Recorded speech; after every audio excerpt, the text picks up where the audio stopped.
Topical लेके आओ फातिमा, आप भी टॉपिकल ले आओ शाबाश।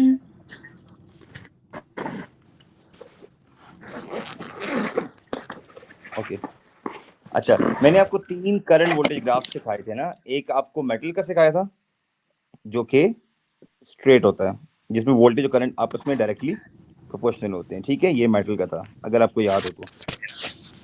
ठीक है, और सेकंड मैंने आपको फिलामेंट लैंप का ग्राफ बताया था, जिसमें फिलामेंट लैंप हीट अप हो जाता है आगे जाके। एक स्पेसिफिक वोल्टेज के बाद फिलामेंट लैंप, उसका टेम्परेचर हाई होता है, उसकी रेजिस्टेंस हाई होती है, जिससे करंट की वैल्यू कांस्टेंट या लिमिटेड हो जाती है। ठीक है, ये हमारे पास फिलामेंट लैंप का ग्राफ है। 2 हो गए। ठीक है, थर्ड जो मैंने आपको डायोड का ग्राफ सिखाया था, डायोड। अब डायोड में मैंने क्या कहा था फातिमा कि शुरू में रेजिस्टेंस की वैल्यू क्या है, इनफाइनाइट है क्या, इनफाइनाइट, और करंट की वैल्यू 0 है। और आगे जाके नेक्स्ट फर्दर जाके रेजिस्टेंस की वैल्यू मिनिमम हो जाती है और करंट की वैल्यू मैक्सिमम या इंक्रीज होना स्टार्ट होती है। अब ये बात आपने लिखनी है, तो आपने कहना है 0 से लेके 0.4 वोल्ट तक अप्रोक्सीमेटली। चलो शाबाश बोलो, 0 से लेके 0.4 वोल्ट तक क्या हो रहा है। और से देखो ग्राफ को, करंट है, करंट 0 है। यस करंट की वैल्यू 0 है, very well done. And resistance क्या है, इनफाइनाइट, इनफिनिट है, वेरी वेल डन। ठीक हो गया। उसके बाद क्या होगा,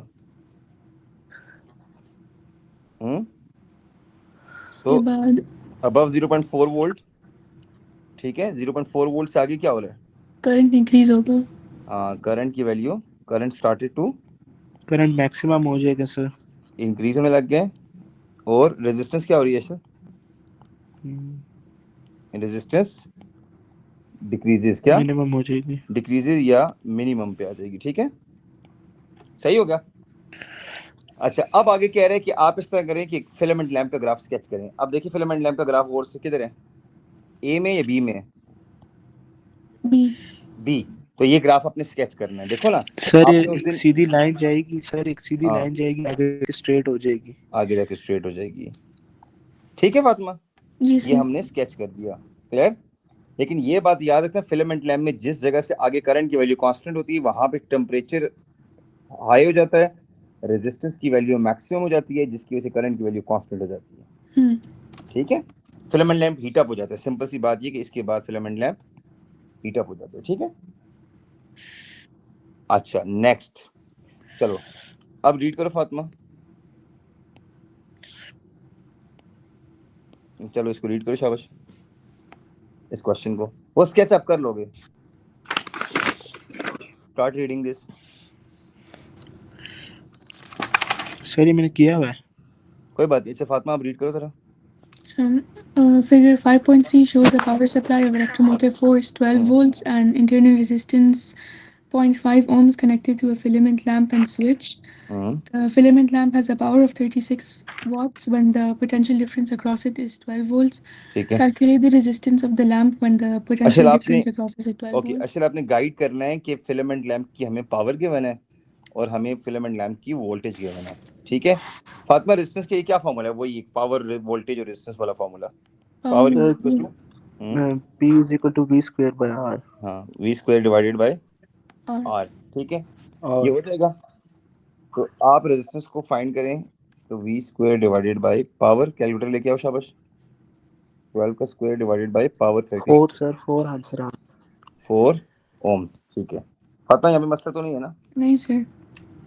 अच्छा, when the switch is closed the current in the lamp is 2.8।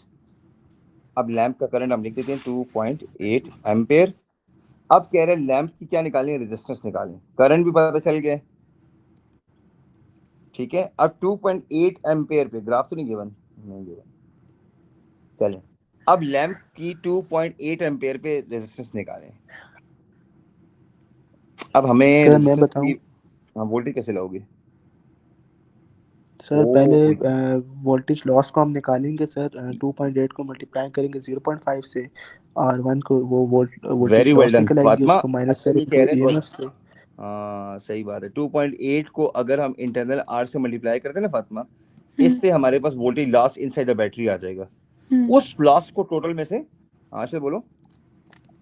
Total voltage में ऑफ से लैंप का, माइनस कर देंगे ये में से, ठीक है, तो वोल्टेज ऑफ उसको लैंप डिवाइडेड के बाय 2.8 कर देंगे तो टोटल रेजिस्टेंस में आ से जाएगी।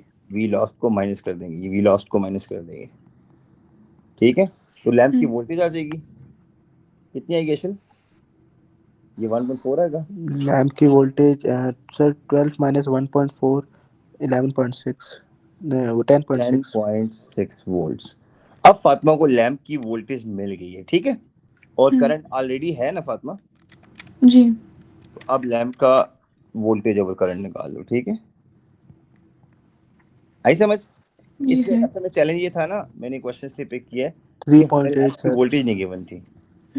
अब 10.6 ओवर करंट की वैल्यू 2.8 लगा लेते हैं, कितना आंसर आ गया? यस अक्षल, कितना आंसर आ रहा है? 3.8 sir. 3.8 3.8। 3.8। Very well done Fatima, clear? जी sir. Okay, explain how the true value of resistance calculated provide the shape of the sketch. आपने देखिए रेजिस्टेंस की दो वैल्यूज निकाल ली है ना, एक वैल्यू आपने निकाली है एट 10.6 वोल्ट्स पे आर की, और एक रेजिस्टेंस की वैल्यू आपने 12 वोल्ट पे निकाली है 4।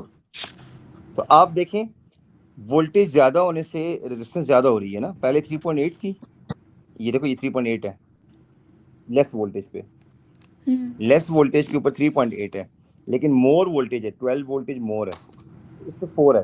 तो ये बात ऑब्वियस है कि जिस तरह इस तरह वोल्टेज ज्यादा हो रही है तो रेजिस्टेंस भी ज्यादा होगी, रेजिस्टेंस ज्यादा होने से करंट ड्रॉप होगा, तो वाकई शेप जस्टिफाइड है ना। देखो जैसे जैसे वोल्टेज ज्यादा हो रही है, लेट सपोज ये वोल्टेज है 10.6 वोल्ट और आगे आती है 12 वोल्ट, ठीक है। सो वोल्टेज इन वोल्ट्स को जैसे ही हम ज्यादा कर रहे हैं तो रेजिस्टेंस की वैल्यू मैक्सिमम होती जा रही है और करंट की वैल्यू कांस्टेंट होगी है, ये लिमिटेड हो गई है, ठीक है। तो इस चीज को हम यहाँ पे कैसे लिखेंगे एक मार्क के लिए, एज वोल्टेज या पोटेंशियल डिफरेंस हमने इंक्रीज किया है 10.6 से लेके 12 वोल्ट तक, तो आर की वैल्यू, रेजिस्टेंस की वैल्यू क्या हो रही है, मैक्सिमम हो रही है या इंक्रीज हो रही है, ठीक है, जिससे करंट कांस्टेंट हो गया, ये लिमिटेड हो गया, ठीक है, करंट लिमिटेड हो गया, और ग्राफ का ग्रेडियंट जीरो हो गया आखिर में। ग्रेडियंट क्या हो गया ग्राफ का? ग्राफ का ग्रेडियंट देखिए एंड में क्या हो गया, जीरो हो गया ना, ठीक है। अच्छा, अब ऐसा क्वेश्चन है सर जिसमें मोर देन 2 बैटरीज हैं, बिल्कुल एंड में जाते हैं। इलेक्ट्रिक फील्ड के क्वेश्चन और हाँ यस यार ये क्वेश्चन बहुत ट्रिकी है, वेरी वेरी ट्रिकी है सर। चलो क्वेश्चन 23 पे आ जाते हैं, चलो ये मिलके करते हैं, शाबाश। अशल रीड करो। एक सेकंड सर खोलने दे। 23 फातिमा रीड आप करें, चले हम सॉल्व करेंगे। A wire has length 100 centimeter and diameter 0.38 millimeters. The metal of the wire has resistivity 4.5 × 10⁻⁻7 ohms. Show that the resistance of the wire is 4 ohms. अब कौन सा फॉर्मूला है जो रेजिस्टेंस सर ये तो लेंथ इजी को है। बोलो। R is equal to rho L by area। God, R is equal to rho L over area. Fatima याद है फॉर्मूला? जी सर जी। हाँ असल में इसका जरा बी पार्ट ट्रिक ये आसान था, करें शाबाश, आंसर 4 आना चाहिए आपका। ओ एरिया, डायमीटर से एरिया कैसे निकालूं? Sir d squared by 4 very well done. by d squared. चलें, और मिलीमीटर को सर इनको कन्वर्ट करेंगे, कन्वर्ट नहीं करेंगे पहले सर? बिल्कुल कन्वर्ट करेंगे ना, -3 लगाना है आपने, और लेंथ के साथ -2 लगाने हैं, इधर -2 लगाने हैं, ठीक है। चलें वैल्यूज पुट करें।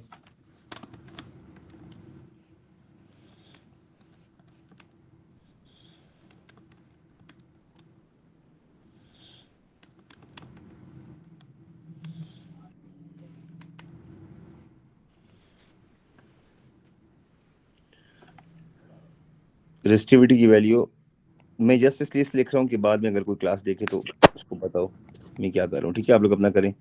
लेंथ अगर 0.1 ले लूँ या 100 × -2 लिखता हूँ, चलिए 100 × 10⁻⁻2 ओवर रेजिस्टेंस है, area pi D square by 4 हो गया, pi into D 0.38 into 10 power -3 का स्क्वायर ओवर 4 था, 4 को ऊपर शिफ्ट कर देते हैं, 4 को हम ऊपर शिफ्ट कर देते हैं, ठीक है। एरिया की जगह हम पाई डी स्क्वायर बाई 4 लगा देंगे। चलिए इसको सॉल्व करें, इंशाल्लाह आंसर क्या आ जाएगा, 4.0 ohms। प्रूव्ड।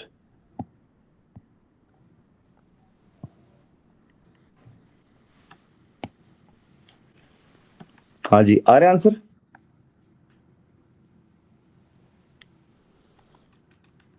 कैलकुलेशन में थोड़ा सा इश्यू होगा, बाकी इसमें मसला नहीं है। मैंने क्वेश्चन अगले पार्ट के लिए पिक किए, पहला पार्ट आसान था इसका।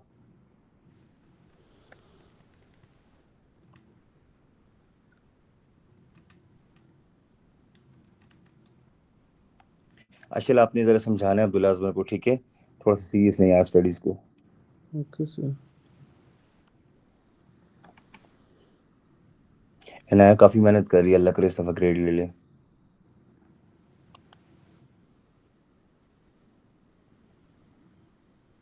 डन फातिमा? जी सर। कोई आ रहा है आंसर? जी।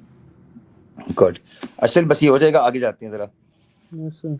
अच्छा, ये क्वेश्चन मैंने इसके लिए पिक किया था ना, मैंने ये क्वेश्चन और एक पोटेंशियोमीटर वाले सवाल ही कराऊंगा ताकि इस तरह के क्वेश्चंस का फियर आपका खत्म हो जाए। अच्छा इसमें बेसिकली बच्चों हमारे पास दो सेल कनेक्टेड है, ठीक है। इसमें ये हमारे पास एक मेन सेल है जो ये वाला सेल है, सेल एक्स, और एक हमारे पास ये वाला सेल है, सेल वाई, ठीक है, सही हो गया। अच्छा, अब हमें कहता है कि एक वायर है बी सी और डी, यस सर। कनेक्शन, इस कनेक्शन को आप जहां मर्जी लगाओ ये इसको मूव करेगा। बेसिकली पता है ये क्यों, ये सर्किट किस लिए यूज होता है?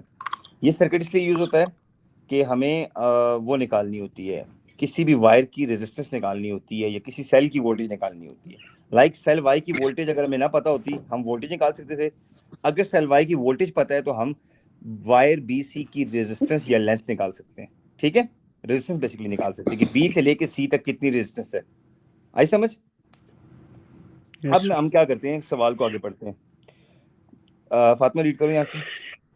The cell X has electromotive force 2 volts and an internal resistance 1 ohm. A cell Y of electromotive force 1.5 volts and internal resistance 0.5 ohms is connected to the wire at points B and C as shown in figure. Figure, ठीक है। The point C is distance L from point B. The current in cell Y is 0. Calculate the current in cell X. अच्छा, अब आपको ये कह रहा है कि बाकी सारी इंफॉर्मेशन क्वेश्चन में दी, हम उस पर जाएंगे।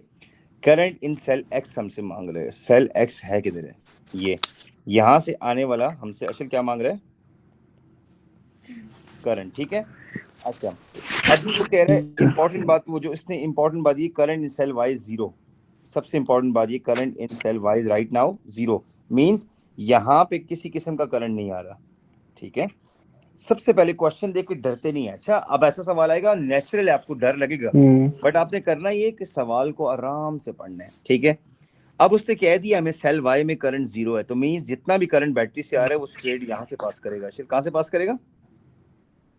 बी से सी, सी से डी, यहाँ से करंट होता होता वापस अंदर आ जाएगा। अब मुझे वायर बी से लेके डी तक की रेजिस्टेंस देखता हूँ, पूरी पता है? यस, हमें वायर की रेजिस्टेंस पता है। एक मिनट, हमें क्या पता है? ओके, सेल एक्स की रेजिस्टेंस इंटरनल 1 ओम है, वायर की रेजिस्टेंस कितनी है? 4 ओम्स है, ऊपर ऊपर दिया हुआ है। वायर की टोटल रेजिस्टेंस कितनी ओम्स है बच्चों? असल 4 ओम्स, ठीक है, ये देखो लिखा हुआ है ना 4 ओम्स। अब तो सिंपल है, ये तो आई कुछ वी बाय आर करना, ये आसान है, अगले पार्ट में शायद डिफिकल्ट होगा।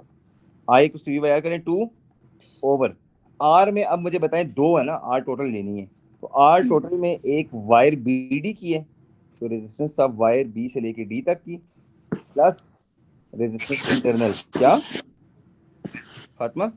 इंटरनल रेजिस्टेंस भी ऐड कर दो। चलो शाबाश, इस फॉर्मूले से आंसर लो। इंटरनल R1 है, 2 ओवर वायर की 4 ओम्स है प्लस इंटरनल आर 1 है, तो आंसर लिखते हैं कितना बनता है 2/5 0.4. 0.4 एम्प्स। ठीक है, यहाँ तक तो मुश्किल नहीं लगा ना अभी आपको, नहीं. क्योंकि नीचे वाले सेल में करंट जा ही नहीं रहा अभी तक। ठीक है, तो नहीं यहाँ पे हम करंट लिखते हैं, तो I is equal to V by R, 2 divided by R total था, तो resistance of wire BD plus internal R, और ये आंसर आ गया 0.4। ठीक है, अब नेक्स्ट असल क्या लिखा है, potential difference across the wire. BD अब कहते हैं B और D की जो वोल्टेज आ रही है, 4 इंटू करंट कर देंगे अच्छा सर, आपने पहली रेजिस्टेंस बात इंटू याद वो रखनी, कर असल देंगे नीचे करंट नहीं आ करंट। रहा, हाँ 4 इंटू करंट, असल इज राइट। आर पता है हमें, वायर की आर पता है, तो असल कहते हैं करंट को आर से मल्टीप्लाई कर दें। मेन करंट 0.4 है फातिमा, और वायर बी से लेके डी तक की रेजिस्टेंस 4 ओम है। असल इज राइट, तो V is equal to I into R, ये voltage of wire B D है, करंट हमें 0.4 पता है, और वायर बी डी की वैल्यू 4 ओम्स है। ठीक है, तो 1.6।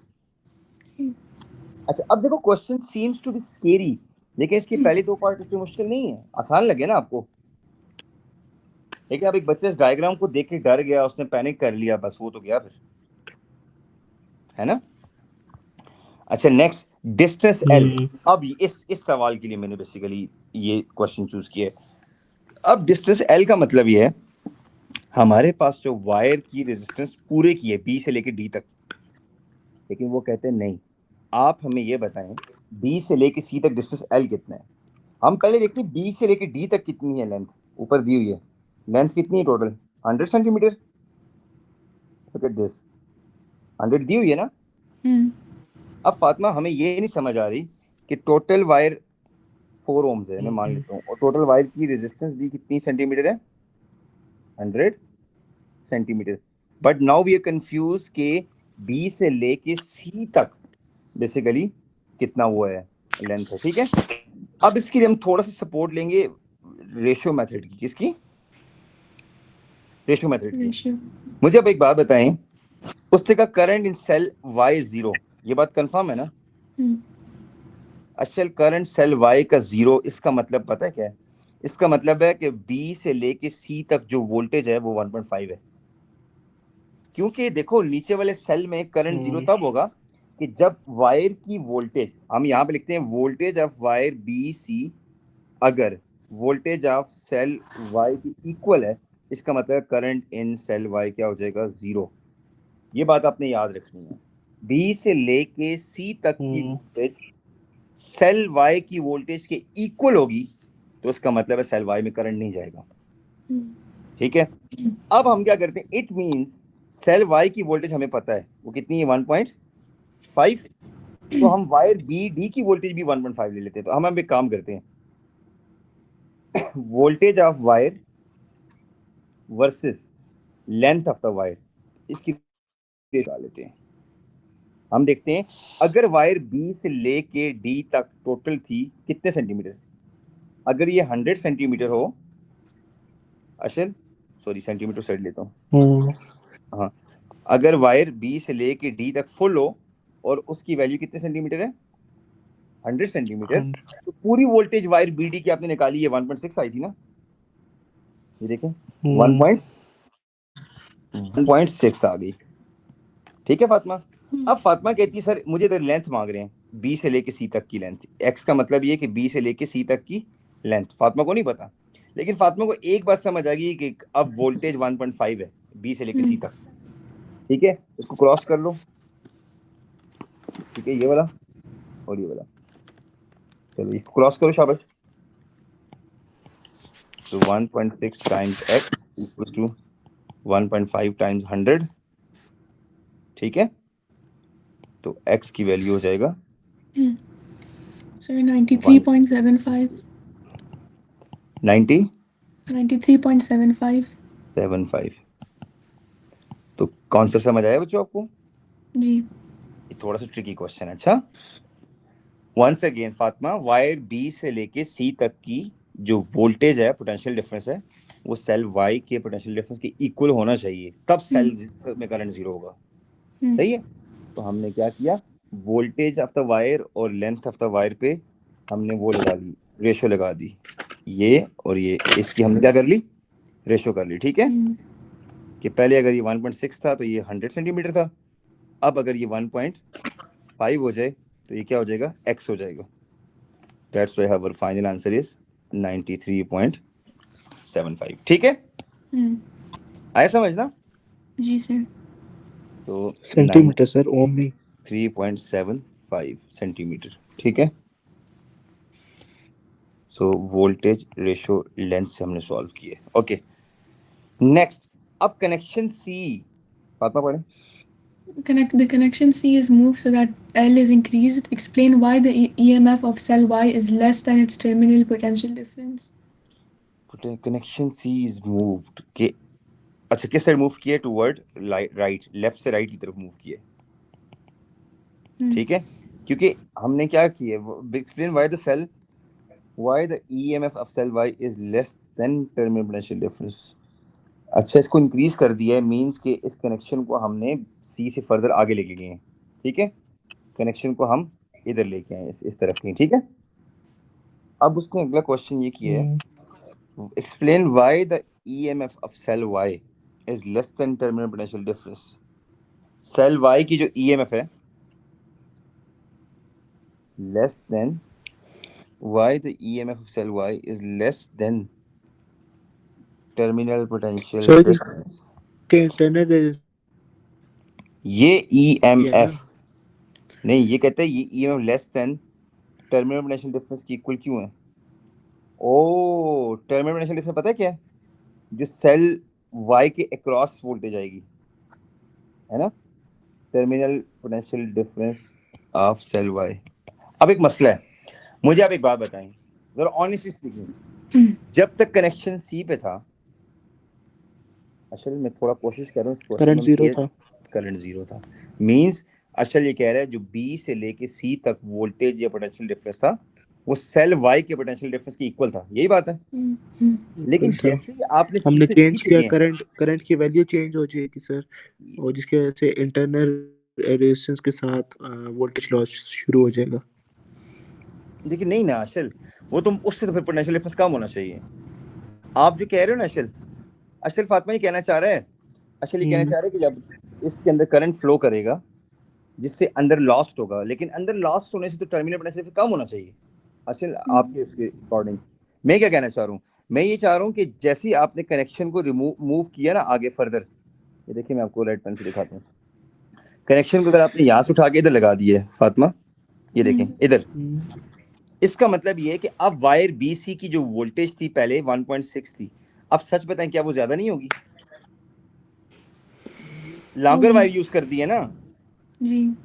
इसका मतलब ये है कि वायर बी से लेके सी तक जो वोल्टेज थी वो कम थी, वो सेल वाई के इक्वल थी 1.5 के। लेकिन अब जैसे ही अशल ने कनेक्शन को ब्लैक से रेड पे शिफ्ट किया है, ये कनेक्शन न्यू है, यहाँ शिफ्ट कर दिया है, तो वायर बी सी का जो पोटेंशियल डिफरेंस है वो इंक्रीज हो जाएगा। क्या होगा? इंक्रीज होगा।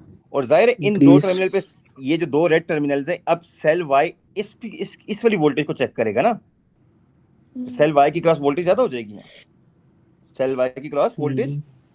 तो हम इसका आंसर इस तरह नहीं लिख सकते कि जैसे ही हमने कनेक्शन को लेफ्ट से राइट मूव किया, हमने कनेक्शन को लेफ्ट से राइट मूव किया, तो potential difference of wire increase नहीं होगा। ठीक है, सो जब वो इंक्रीज होगा तो hence terminal potential difference of cell Y should also increase. It means अब वो उसकी EMF से ज्यादा हो गया, which is more than EMF of the cell। अब सेल Y की EMF से हम एक्सीड कर गए। इस कनेक्शन को जितना हम C से D लेके जाएंगे तो वायर की वोल्टेज बढ़ती जाएगी, जितना कनेक्शन को C से B की तरफ लेके आएंगे फातिमा, वायर की वोल्टेज कम होती जाएगी। वायर की वोल्टेज सेल Y का PD है। जब असल ने C पे रखा हुआ था ना कनेक्शन, फिर तो मजे थे, जितनी वायर की वोल्टेज थी उतना ही सेल का पीडी था, तो दोनों कैंसिल आउट करके जीरो हो गए थे। आप सी से आगे जाएंगे तो वायर का वोल्टेज शेयर ज्यादा हो जाएगा, सी से वापस आएंगे तो वायर का पीडी कम हो जाएगा। ठीक है, आ रही समझ? यस जी सर। सर। क्वेश्चन थोड़ा सा एंड में ट्रिकी था। अच्छा,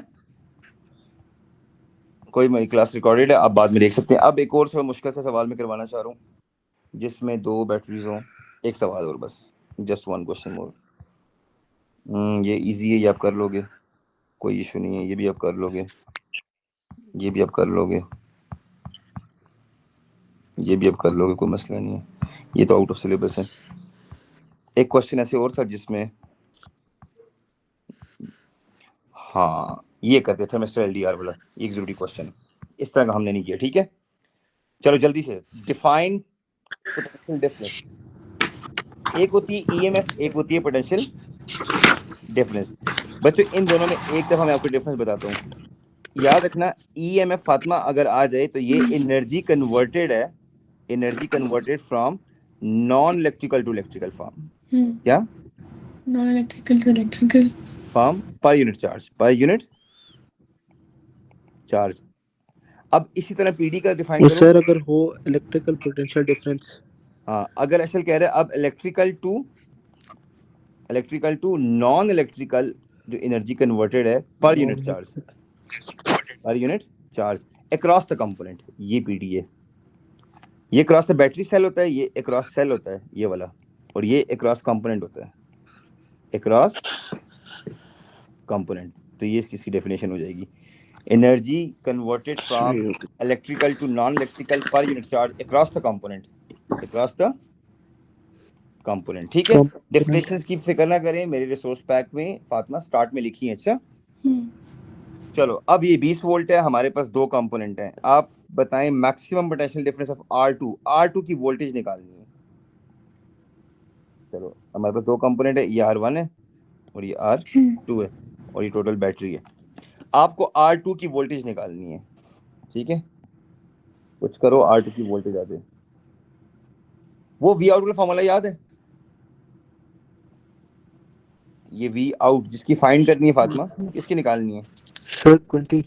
R2 सर 20 ओवर, हाँ, R total into EMF of the battery. Sir Fatima याद है? अगर जी जी। आर ग्रो हो जाएगा तो सर अच्छा, इस मेथड से भी कर पोटेंशियल सकते हैं। डिफरेंस जो है वो 20 हो यस, जाएगा। अच्छा ये कहना चाह रहे हैं I equal to V by R से अगर हम करंट निकालने, इससे भी हो सकता है 20 डिवाइडेड बाई आर टोटल कर लें। तो इसने मैक्सिमम मांगा है ना, मैक्सिमम पोटेंशियल डिफरेंस R2 पे तब होगा जब R1 मिनिमम होगा, जब R1, ओ इसमें लेफ्ट 20 वोल्ट मिनिमम आंसर होगा, है, 0 होगा नो नीड टू सॉल्व। पता है क्यों? तो 20 होगा ना सर डायरेक्ट। क्योंकि देखो फातिमा, हाँ ना, इसकी वोल्टेज मैक्सिमम कब होगी? जब इसकी वोल्टेज मिनिमम होगी। मिनिमम के लिए हम मिनिमम होगी, 0 होगी। कितना 0 कर लेंगे। अब अगले क्वेश्चन में 400 लेना है। तो चलो, सारी की सारी R2 पे जाएगी। 0 हो जाएगी, यू आर राइट। अब अगले क्वेश्चन में फॉर्मूला लगेगा, ये फॉर्मूला नेक्स्ट में लगेगा। चलिए, इसको मैं आगे किस तरह कॉपी कर सकता हूँ, एक मिनट, एक मिनट ठहरे, ये लो, सही है। हाँ, अब करें। अब R2 फातिमा, उसकी हमें वोल्टेज मांग रहे हैं ना, तो ऊपर 600 लगाएंगे ओम्स, डिवाइडेड बाय 6 और 4000 नीचे हो जाएगा। ठीक है, तो करो 600 ओवर 1000 इंटू 20, 12 से 12 आंसर है, 12। Very good, 12 volt. ठीक है फातिमा, यहाँ तक? जी सर। गुड। अब एलडीआर, मैंने इसलिए ये क्वेश्चन पे किया कि एलडीआर जरा आप कर लें। अच्छा, एलडीआर का जरा मुझे आइडिया नहीं, मैंने क्या कहा था? LDR is like a dog who prefer less light. जितनी लाइट कम होगी उतनी रेजिस्टेंस मैक्सिमम होगी, उतना वोल्टेज शेयर भी मैक्सिमम होगा। ये ग्राफ याद है आपको एलडीआर का? मैक्सिमम याद है ना? लाइट जितनी ज्यादा होगी, एक्चुअल रेजिस्टेंस ओम्स कम होगी। चलो, अब आपने क्या करना है, इस क्वेश्चन में क्या कर रहा है फातिमा, रीड करो। A light dependent resistor is connected in parallel with R2.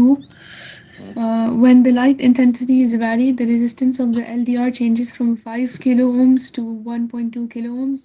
Okay. For the maximum light intensity, calculate the total resistance of R2 and the LDR. अच्छा, एक मिनट फातिमा को सोचने दो। पहले फातिमा, उसकी एलडीआर की जो रेजिस्टेंस थी वो कितनी थी? 5 किलो 5 और अब कितनी होगी ये 1.2 1.2 यानी हम एक काम कर सकते हैं यहाँ पे 5 किलो ओम से अच्छा 5 से 1.2 किलो ओम्स होगी ठीक है। अब आपको कहते हैं मैक्सिमम लाइट इंटेंसिटी के लिए आप टोटल आर निकालें। मुझे बताएं मैक्सिमम लाइट के लिए आर की वैल्यू मिनिमम लेंगे या मैक्सिमम लेंगे। Look at the graph. R की वैल्यू मिनिमम लेंगे यस ये कॉन्सेप्ट है। तो आर की वैल्यू 5 लूं या 1.2 लूं 1.2। अब फातिमा ये 1.2 आ गए तो मैं इसके अंदर यहाँ पर 1.2 किलो ओम्स लिख देता हूँ ठीक है। अब आप टोटल आर निकालनी है पूरे सर्किट की sorry R2 and LDR circuit की नहीं पैरेलल वालों की। तो क्या तरीका से कहता है आर पैरेलल का sir 1.2 into 600 divided by 1.2 plus 600 very good 1.2 into 10 power 3 into 600 ठीक है over 1.2 into 10 power 3 plus 600। Simple सी बात ये कि 1.2 into 10 power 3 1200 into 600 over 1200 plus 600 ठीक है 400 अच्छा आप याद है ओ लेवल्स में कहते थे कि ऑनलाइन क्लास की समझ नहीं आती। I don't want to name any teacher but तुम कहते समझ नहीं आती। अब बताओ ऑनलाइन क्लास कैसी लगती है।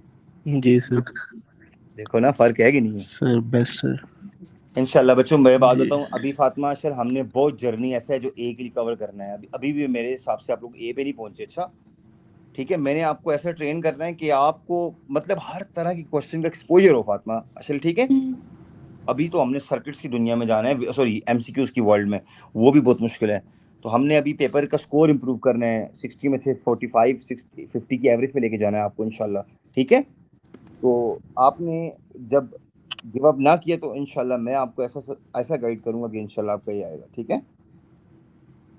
Resistance of R1 is varied from 0 to 400 ohms हो तो कहते हैं 6.1 फिगर में एंड 6.2 में 6.1 6.2 किधर है ये 6.2 है और 6.1 किधर है ये। अच्छा दोनों में क्या किया है 0 से लेके 400 तक ले गए। State and explain terminal potential difference state and explain the minimum potential difference across R2 in each circuit. अच्छा कहते हैं R2 की वोल्टेज पे कोई फर्क आएगा जब 0 से 400 पे गए दोनों सर्किट्स में अलग अलग बताएं। पहले सर्किट पे आते हैं चलें इसको 0 to 400 पे गए इसके बारे में सवाल पूछ रहे फातिमा इसकी वोल्टेज पे क्या फर्क आएगा 0 to 400 पे गए हैं ना। तो जिस तरह R1 की वैल्यू असल इंक्रीज होगी 0 to 400 तो V1 शेयर इसकी वोल्टेज शेयर ज्यादा हो जाएगी ना। इसकी वोल्टेज शेयर इसको V1 कह देते हैं है ना। इसकी वोल्टेज शेयर फातिमा ज्यादा होनी चाहिए ना बिकॉज इसकी ओम ज्यादा हो रही है ना है ना। और R2 ड्रॉप होगा तो 6.1 में तो क्लियर हो गया ऑब्वियस हो गया। तो 6.1 का आंसर क्या लिखेंगे कि जिस तरह R1 की वैल्यू इंक्रीज होगी तो R1 का PD हाई होगा और R2 का PD लो होगा। तो पहले हम लिखते हैं इन 6.1 फिगर में 0 से जब हम किस पे गए 400 ओम्स पे गए तो पोटेंशियल डिफरेंस ऑफ पहले वाला जो कंपोनेंट था R1 वो इंक्रीज होगा और R2 का जो पोटेंशियल डिफरेंस था वो ड्रॉप हो जाएगा ठीक है। चलो अब दूसरे पे आ जाते हैं। इसमें क्या होगा 0 to 400 गए क्या होगा। अब इसकी वोल्टेज की बात करें फातिमा इसका बताएं। तो इसको 0 पे रखा है तो इसका PD कम था है ना। लेकिन जब 400 पे गए तो इसका PD हायर होगा V1 हायर होगा ना। तो R2 का PD ड्रॉप हो जाएगा। सर तो ऑपोजिट होगा मतलब और potential difference across R2 in each circuit. So हम कहते हैं R2 फिगर 6.2 में भी ड्रॉप होगा। R2 का जो पोटेंशियल डिफरेंस है वो भी क्या होगा ड्रॉप होगा बिकॉज R1 का इंक्रीज होगा ठीक है। अच्छा एक मार्क मेरे ख्याल से टोटल करंट ड्रॉप होगा। टोटल करंट सर्किट 1 में 6.1 में जो टोटल करंट है वो ड्रॉप हो जाएगा। क्या हो जाएगा जो फर्स्ट डायग्राम उसमें टोटल करंट R ज्यादा करने से कम हो जाएगा ठीक है। सही है। टोटल करंट दोनों में ड्रॉप होगा, वैसे टोटल अगर हाई हुई है ना तो करंट कम हो जाएगा। इसका जरा आंसर देख लेते हैं।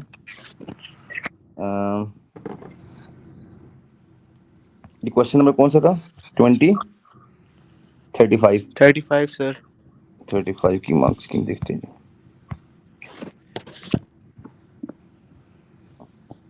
35 ये मार्क्स स्कीम आ गई है। अच्छा 20 वोल्ट 12 वोल्ट, ये सारे आंसर हमारे बिल्कुल ठीक हैं, ये वाले सारे।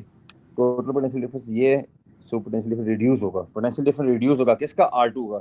तो R2 का ड्रॉप होगा, तो हमने भी ये लिखा है ड्रॉप होगा, हमने लिखा है R2 का पोटेंशियल डिफरेंस ड्रॉप होगा। लुक एट दिस फातिमा, ठीक है, समझ आ गई? सो बच्चे एनफ फॉर टुडे, मेरी अगली क्लास वेट कर रही है इंशाल्लाह। कल भी मैं शायद क्लास लूंगा, कल परसों में से मैं एक क्लास लाजमी लूंगा, मैं आपको बता दूंगा। लेकिन फातिमा सर्किट्स को प्लीज वीकेंड पे टाइम दो ना। जी सर, जी सर। आई नो कि ज़ाहिर आपके बाकी सब्जेक्ट्स भी होते हैं, लेकिन your mother trust me lot, तो मुझे किस तरह रिजल्ट लाना है आपका अच्छा। And I am very happy माशाल्लाह, you given a very good feedback to your mother कि you are happy in physics. हाँ जी सर। गुड। अशल you are happy? Ji sir. Good.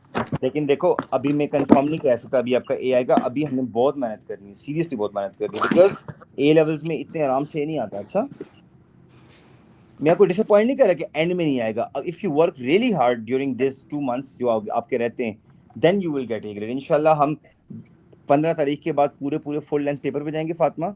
हम एक दिन इंशाल्लाह थ्योरी करेंगे, फिर एक दिन गैप देके फिर एक दिन एमसीक्यूज करेंगे। उससे आपको अपनी परफॉर्मेंस पता लगेगी कि actually way you are standing. Clear? ठीक है, चलो thank you very much for your trust. I need to go now. अल्लाह हाफिज़। अल्लाह हाफिज़।